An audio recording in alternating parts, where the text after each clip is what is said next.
Assalamu alaikum wa rahmatullah. Insha Allahu yau zan ƙara tabbatar muku da gaskiya ta wannan application, wato wannan banki mai suna Providus Bank, wanda na ce muku free transfer ne gaskiya. Na faɗi muku kuma na yi transfer, kuɗin ba su tafi ba, na kira su na sanar da su kuma suka ce mini in jira su awa 12 za su dawo. To yau ma wannan matsalar ta sake faruwa.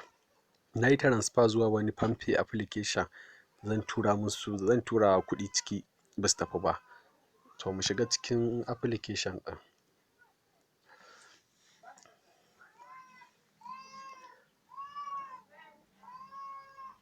Yau 4,000 ce ma na transfer sai ta samu matsala. Sai na kira su na sanar da su. Kun gani abinda na saka ciki da abinda ya fita. Abinda na saka ciki ga yanan daidai nan income ɗin nan. Na saka naira 207,000 da naira 900 da naira 4 da kwabo 59. Abinda ya fita kuma naira 203 da naira 595 da kwabo 59. Su ne abinda suka fita daga cikin wannan application online bank ɗin. To ku duba daidai nan, daidai wannan bara mu shiga ku gani. Shi wannan na yi transfer suka ce approve, gashi nan approve. Ta yi approving, ta tafi kenan wannan transfer. Sun yi mini message na fitatta. Saboda duk abinda kai za su nuna ma ya fita ko bai fita ba. To ita wannan transfer da ne wadda ta samu matsala kun ganta nan. Wannan in kun lura yanda yake nuna ba kamar yanda wannan yake kibiya biyu ba, ɗaya ta yi nan ɗaya ta yi nan. Wannan da ya nuna wannan alamar gashi, wanda ya nuna wannan alamar wannan shine wanda ya samu matsala. Bara mu shiga ku gani.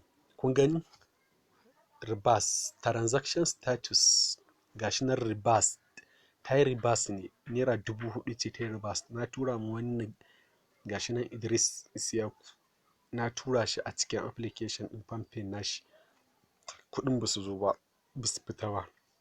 Na kuma sanar da su, suka tambaye ni a yaushe aka yi ta, na ce musu a yau aka yi ta. Suka maido ta. Dama sun ce mun za ta dawo. To gashi nan wannan shine balance ɗina abin da ya rage ciki. Sannan ga account number. Kowa zai ga account number na shi. Gaskiyar magana na riga na faɗi muku ba su da matsala gaskiya. Duk wanda yake so zai iya ya yi amfani da shi. Kuma misali idan ka zo nan, na nuna muku ma yanda ake transfer da shi. Sannan bara mu koma cikin wannan application ɗin. A ban loga shi ba.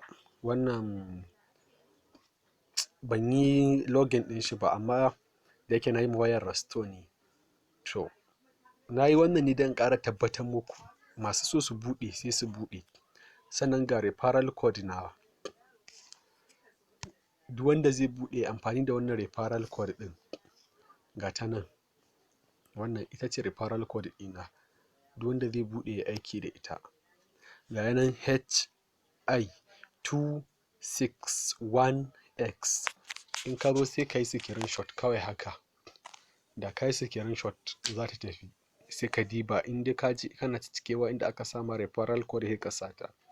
Shine gaskiya ba su da matsala. Ga transfer nan ga waye. Yanzu haka ma bara in gwada yin transfer ku gani. Bara mu zo. Idan ka tashi transfer za ka zo daidai nan. Kuma free transfer ne. Daidai nan ƙasa, ƙasa daidai nan. Daidai nan za ka zo ka taɓa. Idan ka zo sai ka sa transfer. Ga yanan bank account. Sai ka sa lambar account a nan, daidai nan. Nan kuma sai ka zo ka yi selecting bankin da za ka tura ma kuɗin. Kun ga kuma suna accepting bankuna, ga su nan bankuna ne ga su nan da yawa. Bankuna ne sosai. Duk bankin da kake so ka tura in dai Najeriya. Da ina tunanin ma akwai bankunan waje saboda za ka iya gashi nan wani ga yanan Rahama Microfinance Bank, ga su nan duk dai ga su nan duka. Ga su nan duk bankuna ne. suna accepting ɗinsu. Nan beneficiaries za ka iya kai saving. Wannan na riga na yi saving. Bara in tura, dama ina so in tura kuɗi ciki. Bara in tura mashi 1000 da naira 500. Gashi ga yanan wallet. Kun ga wallet ɗina nan naira 4000 ne da 300 da wani abu. Zan tura 1500. Yanzu abin da zan yi, pin zan sa. Ganin na sa pin ɗina, sai in sa transfer now. Gani sun ce 0 ne charge. You will be charged 0 for this transaction. Ga nan tana tafiya.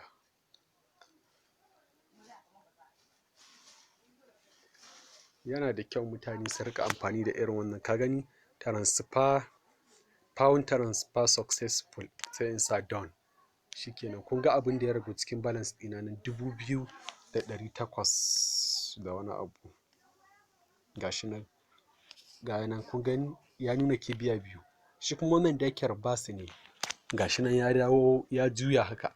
Ban rike date ɗin wancan transfer ba da na yi ta kwanakin baya kaɗan, wadda ita ma matsala ta samu lokacin da na yi ta. Da za a gano ta yanzu ku gani, za ku ga cewa ga nan sun nuna alamar ribasu 2000 ne. Na sa ɗaya daban-daban ta fita, ɗaya ce ta fita daban-daban. Nan dai duk transfer da na yi ce da date, kowanne date gashi nan. Kuma gaskiya suna da abun nan, duka abin da suka ɗauka wancan kuɗin wannan watan 150 ne. Ina yawan transfer gaskiya da application ɗin. Bara mu ga 1 ga watan Disamba.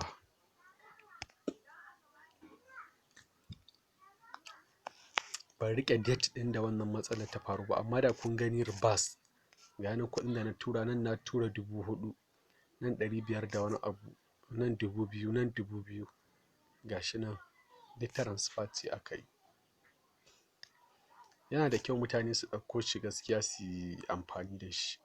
To da wannan ne na zo ƙarshen wannan bidiyo insha Allahu, sai kuma mun haɗu a bidiyo na gaba.